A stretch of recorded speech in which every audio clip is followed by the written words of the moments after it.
নমস্কার, আমি সৌমিত্র দাস। আপনাদের সকলকে স্বাগত জানাই বঙ্গমিত্র সোম ইউটিউব চ্যানেলে। আমার গণিত পঞ্চম শ্রেণী, পশ্চিমবঙ্গ মধ্যশিক্ষা পর্ষদের ক্লাস 5-এ যে অঙ্ক বইটি আছে সেই অঙ্ক বইয়ের আজকে আমরা 221 নম্বর পেজের অঙ্কগুলি করব। প্রথম প্রশ্ন দেওয়া আছে 3 সেমি, 6 সেমি ও 9 সেমি দৈর্ঘ্যের সরল রেখাংশ দিয়ে ত্রিভুজ তৈরি করা সম্ভব কি? যুক্তি দিয়ে লিখি। তো এর উত্তরটি হবে যে সম্ভব নয়। উত্তরটি হবে ত্রিভুজ তৈরি করা সম্ভব নয়। এবার ত্রিভুজ তৈরি করা সম্ভব নয় কেন? তো তোমাদের মনে রাখতে হবে যে ত্রিভুজ, কোনো একটা ত্রিভুজের ক্ষুদ্রতম বাহু দুটির যোগফল সর্বদা বৃহত্তম বাহুর থেকে বড় হতে হয়, তবেই ত্রিভুজটি তৈরি করা সম্ভব। এখানে যদি ক্ষুদ্রতম বাহুকে আছে 3 আছে আর 6 আছে, এদেরকে যোগ করলে হয় 9, আর বৃহত্তম বাহু হচ্ছে 9, তাহলে সমান হয়ে যাচ্ছে। কিন্তু যদি সমান হয়ে যায়, ক্ষুদ্রতম বাহুদ্বয়ের যোগফল আর বৃহত্তম বাহু এরা যদি সমান বা ছোট হয়, তাহলে ত্রিভুজ তৈরি করা সম্ভব হয় না। সবসময় ক্ষুদ্রতম এই বাহু দুটির কী করতে হয়? যোগফলটা বৃহত্তম বাহুর থেকে বড় হতে হয়। এটাই যদি 4 সেমি হতো, তখন এটা 4 হলে যোগফলটা 10 হতো। 10 কি 9-এর থেকে বড়, তাই তখন তৈরি করা যেত। কিন্তু যেহেতু যোগফলটি বৃহত্তম বাহুর থেকে বড় নয়, তাই ত্রিভুজটি তৈরি করা সম্ভব নয়। সমকোণী ত্রিভুজ কি কখনো সমবাহু ত্রিভুজ হবে? হ্যাঁ, সমকোণী ত্রিভুজ সমবাহু ত্রিভুজ হতেই পারে। যখন সমকোণী ত্রিভুজের এই যে লম্ব আর ভূমি, এই দুটো বাহু সমান হবে, তখনই সমকোণী ত্রিভুজটি সমবাহু ত্রিভুজ হবে। আবার কি বলতে পারি যে সমকোণী ত্রিভুজের যখন সমকোণ বাদ দিয়ে বাকি যে দুটো সূক্ষ্মকোণ দুটোই 45 ডিগ্রি হবে, তখনও সমকোণী ত্রিভুজটি সমবাহু হবে। 3 নম্বরেরটা, সমকোণী ত্রিভুজের বৃহত্তম বাহুর নাম কি? তো সমকোণী ত্রিভুজের বৃহত্তম বাহুর নাম, এই দেখো লেখা আছে, সমকোণী ত্রিভুজের বৃহত্তম বাহুর নাম হচ্ছে অতিভুজ। বৃহত্তম বাহু কোনটা? এইটা হচ্ছে বৃহত্তম বাহু, এটার নাম হচ্ছে অতিভুজ।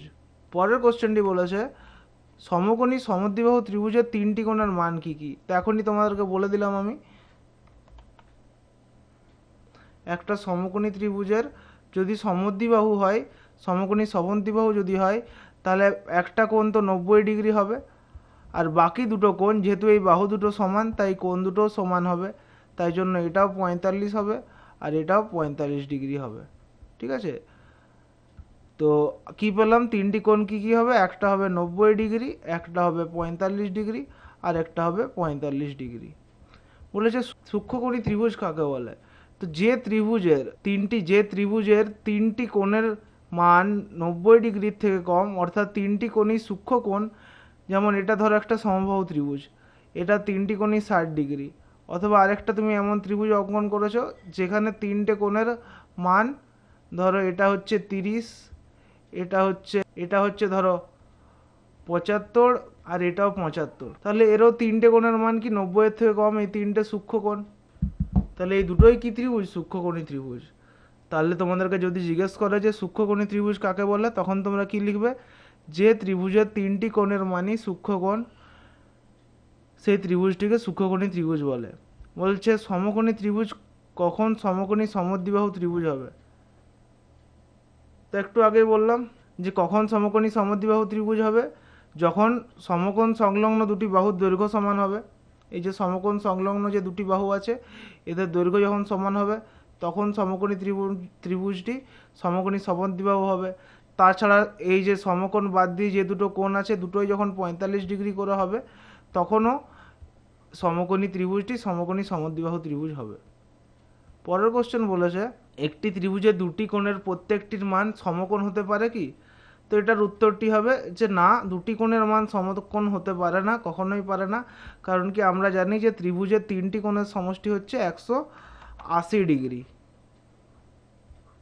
এবারে যদি দুটি কোণ সমকোণ হয়ে যায়, তার মানে দুটি কোণ 90 হয়ে গেল, একটা 90 আর একটা 90, তাহলে 90 90 180, দুটো কোণ যোগ করলে 180 হয়ে যাচ্ছে, তাহলে তৃতীয় কোণটা 0 ডিগ্রি। কিন্তু 0 ডিগ্রি করলে তো ওটা ত্রিভুজ হবে না, ত্রিভুজের কোনো কোণের ভ্যালু কোনো দিন 0 ডিগ্রি হতে পারে না, তাই এটি সমকোণ হবে না।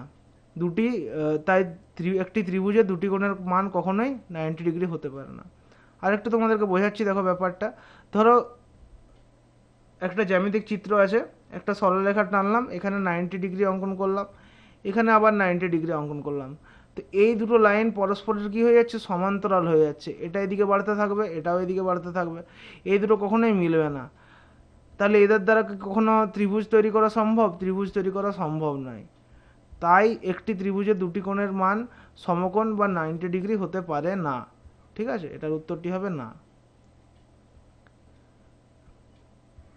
বলেছে সমবাহু ত্রিভুজের প্রতিটি কোণের মান কত? সমবাহু ত্রিভুজের প্রতিটি কোণের মান হচ্ছে 60 ডিগ্রি। এক সমকোণী ত্রিভুজের সমকোণ ছাড়া অপর দুটি কোণের সমষ্টি কত? তো দেখো, সমকোণী ত্রিভুজের সমকোণ ছাড়া অপর দুটি কোণের সমষ্টি কত? 180 ডিগ্রি হচ্ছে তিনটি কোণের সমষ্টি, ওর থেকে সমকোণটা বাদ দিয়ে দাও, তাহলে পড়ে থাকছে কত? 90 ডিগ্রি। তাহলে উত্তর হচ্ছে সমকোণী ত্রিভুজের সমকোণ ছাড়া অপর দুটি কোণের সমষ্টি 90 ডিগ্রি। 10 নম্বর কোশ্চেনটা বলেছে 5 সেমি, 2 সেমি, 8 সেমি দৈর্ঘ্যের সরলরেখাংশ দিয়ে ত্রিভুজ তৈরি করা কি সম্ভব? তো এই অঙ্কটাও দেখো ফার্স্টের অঙ্কটার মতো, এই তিনটে সরলরেখার দৈর্ঘ্য দিয়ে দিয়েছে, ওই তিনটে সরলরেখার দৈর্ঘ্য দিয়ে কি ত্রিভুজ তৈরি করা সম্ভব? তো প্রথমে কি বললাম তোমাদেরকে, ক্ষুদ্রতম বাহু দুটো তোমাদের দেখতে হবে। এখানে ক্ষুদ্রতম বাহু দুটোকে 5 আর 2, তাহলে 5 আর 2 এটা ক্ষুদ্রতম, আর বৃহত্তম হচ্ছে 8। তো 5 আর 2 যোগ করলে 7 হয়। আবার 7 কি 8-এর থেকে ছোট। আমি এক্ষুনি কি বললাম, যে ক্ষুদ্রতম বাহু দুটির যোগফল বৃহত্তম বাহুর থেকে সবসময় বড় হতে হবে, তবেই ত্রিভুজ তৈরি করা সম্ভব। কিন্তু এক্ষেত্রে আমরা কি দেখতে পাচ্ছি, যে ক্ষুদ্রতম বাহু দুটির যোগফল বৃহত্তম বাহু অপেক্ষা ছোট, তাই এই ত্রিভুজ তৈরি করা সম্ভব নয়। পরের কোশ্চেনটা বলেছে সমকোণী ত্রিভুজে একটি কোণের মান 30 হলে অপর কোণ দুটির প্রত্যেকটির মান কত? তো স্বাভাবিকভাবে যেহেতু সমকোণী ত্রিভুজ, তাহলে একটি কোণের মান 90 ডিগ্রি হবে, এটা আমরা জানি।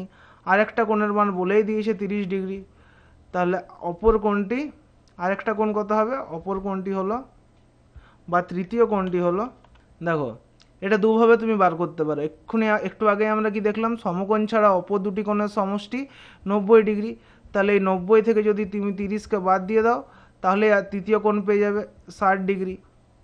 আবার আরেক রকমভাবে করতে পারো, যে ত্রিভুজের তিনটি কোণের সমষ্টি হচ্ছে 180 ডিগ্রি, ওখান থেকে বাকি দুটো কোণ, যে দুটো কোণ তুমি জানো, সেই দুটোকে যোগ করে ও সমষ্টিটা 180 থেকে বিয়োগ দিয়ে দিলে, তাহলে 180 মাইনাস 120, তখনও সেই 60 ডিগ্রিই পাবে।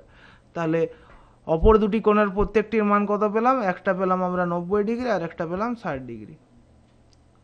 তাহলে 11টা অঙ্ক এই পেজের আমাদের হয়ে গেল। কোনো অসুবিধা থাকলে আমাকে কমেন্টে জানাবে, পরের ভিডিওতে আবার দেখা হবে। চ্যানেলটি অতি অবশ্যই সাবস্ক্রাইব করে নাও। ভিডিওটি দেখার জন্য অসংখ্য ধন্যবাদ।